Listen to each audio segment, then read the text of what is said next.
नमस्कार बच्चों, कैसे हैं आप सभी? अच्छे हैं ना बच्चों? मैंने आपको व्याकरण में PA1 का पूरा सिलेबस 1 से 5 तक के पूरे चैप्टर मैंने आपको करवा दिए हैं। आज से हम PA1 का रिवीजन शुरू करेंगे, जो कि हम वर्कशीट में करेंगे। तो मैं आज आपको यहाँ पर वर्कशीट में रिवीजन करवाना शुरू कर रही हूँ। आप ध्यान से सुनिए। पाठ 1, भाषा। भाषा ये तो आप जानते ही है कि जिसके माध्यम के द्वारा हम अपने मन के विचार, अपने मन की बात को एक दूसरे तक पहुंचाते हैं। हमारे देश में कई भाषाएं बोली जाती हैं। अलग अलग राज्य में अलग अलग भाषाएं बोली जाती है।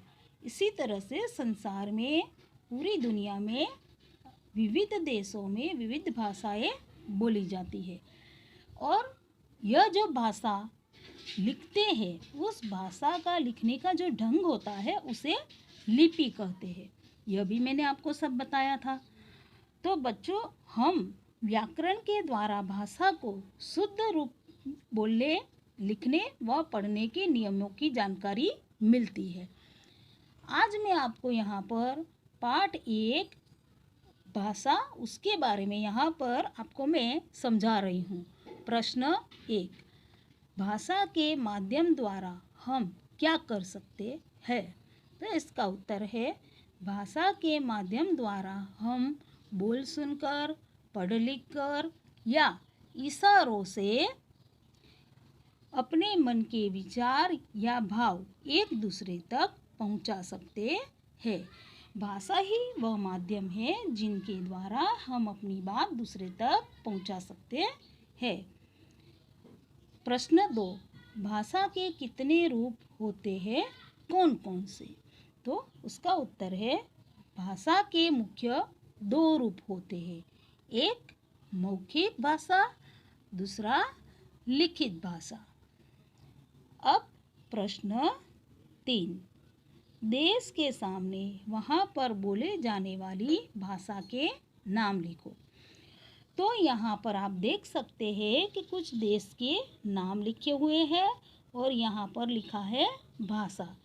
तो यहाँ जो देश के नाम लिखे हुए हैं, उनके सामने वहाँ पर बोले जाने वाली भाषा आपको लिखनी है कि किस देश में कौन सी भाषा बोली जाती है। सबसे पहले यहाँ पर देखते हैं फ्रांस।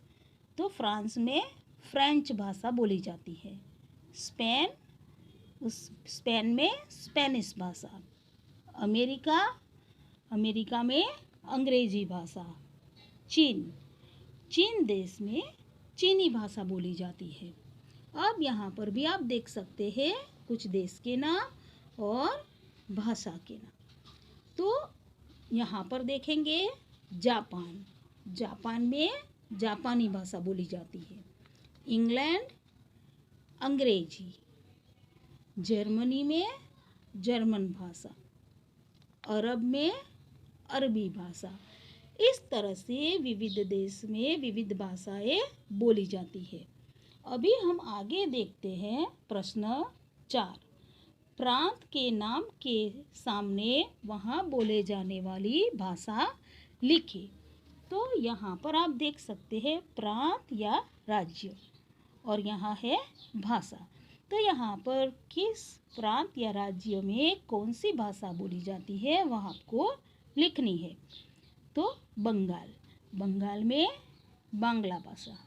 बिहार या यूपी, वहाँ पर हिंदी भाषा बोली जाती है। कर्नाटक कन्नड़ भाषा। गुजरात में गुजराती भाषा। तमिलनाडु तमिल भाषा। अब आप यहाँ पर भी देख सकते हैं कि किस राज्य में कौन सी भाषा बोली जाती है। पंजाब में पंजाबी। महाराष्ट्र में मराठी भाषा। कश्मीर में कश्मीरी या डोगरी भाषा। केरल में मलयालम भाषा। ओडिया में ओडिया या उड़िया भाषा बोली जाती है। इस तरह से हमारे देश के विविध राज्यों में भी विविध भाषाएं बोली जाती है और पूरे संसार में कई भाषाएं बोली जाती है। और यह जो भाषा है उसको लिखने का एक ढंग होता है और यह अलग अलग भाषाएं अलग अलग ढंग में लिखी जाती है और भाषा के लिखने के तरीके को लिपि कहते हैं।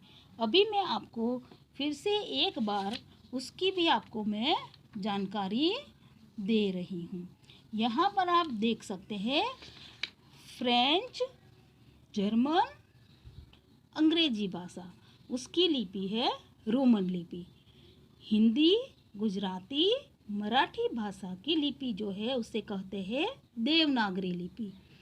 उर्दू भाषा की जो लिपि है वह है फारसी लिपि और पंजाबी भाषा जो है उसकी लिपि है गुरुमुखी। इस तरह से विविध भाषा के लिखने का जो एक ढंग होता है उसे लिपि कहते हैं। तो बच्चों, मैंने आज आपको यह पाठ एक भाषा का जो मैंने अभी आपको रिवीजन करवाया वह आपको समझ में आ गया होगा। तो बच्चों, आपको आज यहाँ पर वर्कशीट में यह सारे प्रश्नों के उत्तर आपको फिल करने हैं। धन्यवाद।